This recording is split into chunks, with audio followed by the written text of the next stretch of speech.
Soundwaves, video. DJ Shano right here. Miss Cecilia's in the room. Abraham is filming. Arturo is here as well. This is C minus. Yeah. Question mark C minus. Sure. Let's go. So what's up, man? We just did a killer show downstairs. Dude, nice thanks set. for having me. It was Hells so fun. It was amazing. You guys have a real good thing going, and I plan on coming back and invading many more times. As often as you want, man. You know where we are. Come through. So what we're gonna do is we're gonna touch up on some stuff. Okay. How about early musical memories? First record spot, something being played around the house while you did your chores. What got you into making, DJing, and buying music? First two albums that I remember as a kid, as like a 4 or 5 year old, is probably Kiss Alive 1 and Earth, Wind & Fire Spirit. And then after that, two hip-hop songs changed my life. The Message, Melly Mel, and Sucker MC's Run DMC. Do you still have those records? Yeah, I still have the original ones that you've bought? I still have the original Sucker MC somewhere. And I don't have the 45s anymore because somehow they got trashed, but I bought both of those on 45. Mm-hmm. My mom bought them for me when I was able to get good grades and chores. Good grades and chores out. Mm-hmm. And then I really was heavily influenced by techno hop, which is what we called it back then, but it was like Planet Patrol, Africa Bambaataa, Soul Sonic Force, Egyptian Lover, Unknown DJ, Trinier, Debbie Deb, Pretty Tony, the entire freestyle movement. We were really kind of influenced by, and that led to also finding out about hip hop. In not finding out, but being heavily and more influenced as more stuff came out. And the first time I heard "And I Got Soul" was by Eric B. and Rakim. Was Julio G from legendary K8 Mix Masters came up to Bakersfield and played a dance, and I heard him do doubles, and it was life changing. How old were you at this point? Maybe 12 or 13. Is that around the time you started dabbling with turntables and mixing and doing your own parties? And yeah. You said the first party you did was the junior high dance? My junior high dance on my 13th birthday. Did you have a time during that dance where you were kind of not making it crack and you had a go-to song? Or what was like a dance floor save for you? I think I was playing, mind you, no one was really aware of the curse words or what the lyrics, but I played Erotic City and was pretty proud of that. Nice.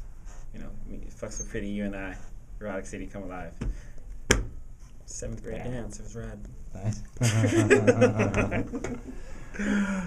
Shit happens. So you're DJing in Bakersfield, and then the move down to LA, you were with Mr. Chalk when that happened? Yeah, me and Chalk met when I was 13, 14, right around there, and we instantly clicked because we had a similar taste of liking the same music, at the same time also realizing that we DJ'd, and so we'd practice together and we'd have these sessions, and we just became really good friends through music, and then we became best friends, and that's pretty much my brother. And we did all these dances in Bakersfield, and ended up working our way up to being offered empty mix show slots that the big boys had left vacant to go to Power. So we started doing radio in Baco for a year, maybe a year and a half. Then we got the offer from Power to come over there, and we almost didn't get the job because Power. Yeah, we were real close to not getting the job. I'll talk when me and Chalk. It's really funny because we got offered a mix show slot on Christmas Day, but we both had kids, and we told them no.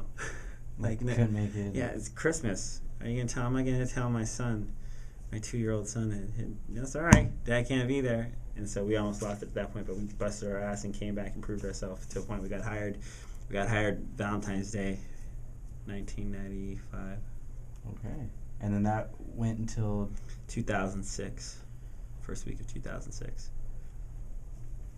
So what were you doing in between the show? What gigs maybe stand out What kind of music were you listening and playing on the show? And there was another show that you did. It was more rock in as well, right? Yeah, I had a rock show. It started in '99 after I had started touring with Korn, but I had a rock show called, and it went through 3 name changes. It was Mass Distortion, the show with no name. It was Channel Zero, the show with no name, and then Mass Distortion. And my thing was I wanted to play the best of underground rock and underground hip-hop along with rock, and kind of just, because I felt at that point they kind of shared the same, they shared the same DNA for what was going on musically, and it didn't sound alike, but the movements were both doing the same, and it was fun to bring both those together. And then I started, doing my crazy mixes and blends and shit, and that's when it was great. What are you working on these days? These days I'm working on a record, man. My own solo record. It's the first one? First one, yeah. How many tracks in are you? 10. How many tracks are you trying to do? 15. Nice. To choose 12, and then 3 B-sides. Okay. Who do you got? Are you collaborating with? Yeah, I'm gonna be working with Tarak. He's gonna be working on some of the hip hop stuff. How'd you partner up with Tarak?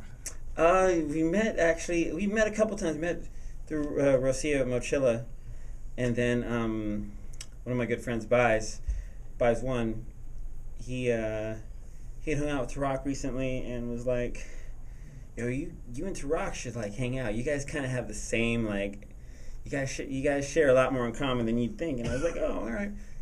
So he made an arrangement for him to meet me at Verdugo Bar when me and Destroyer do our metal night there on the second Tuesday of every month, and just kind of hit it off and talked, and then we've been talking pretty much almost every other day since then, and just gearing up for some stuff, man. It's gonna be fun. You working with anyone else on the album? Yeah, I'm working with Josh from Queens of the Stone Age, Dave from the Foo Fighters, my friend Jesse from Eagles of Death Metal. We're gonna do a song together. J-Rock's gonna be on the record. I'm gonna do a Fantastic Four song too. Turntable style, 4 of you doing. Yeah, just routine. or maybe I don't know. Somehow or another, all 4 of us are gonna be on a track somewhere. All right. What else you got going on? Where can the kids at home find you online or at the clubs? And I do a thing on themixshow.com every now and then, where I just go off, play rock stuff and whatever. Soul Assassins Radio. Soul Assassins Radio. I've been, I just filled in for Muggs and Chalk the other day, which was fun. I guess I got to start doing some Ustream stuff at some point soon, man. I'm still getting, finally got on Serato 3 years ago or 4 years ago, whenever that was. So you still bring the crates though. You had like 4 crates tonight. And yeah, that was a bit of ill preparedness, but at the same time knowing that if some shit was gonna go down, what I need for battle is in those crates, and I can make anything happen in those crates. Shit, there it is. C minus. Yeah, man. Soundwaves Radio. Dude, thank you. This Absolutely. is one of the funnest shows I've ever done in my life. Thanks. Fantastic. And dude, cover show. Fucking in. He wants to do the cover show. Yeah, it's official. Covers number 2. C minus. DJ Shawno. Peace. Catch the audio from C minus's episode 94 on the website.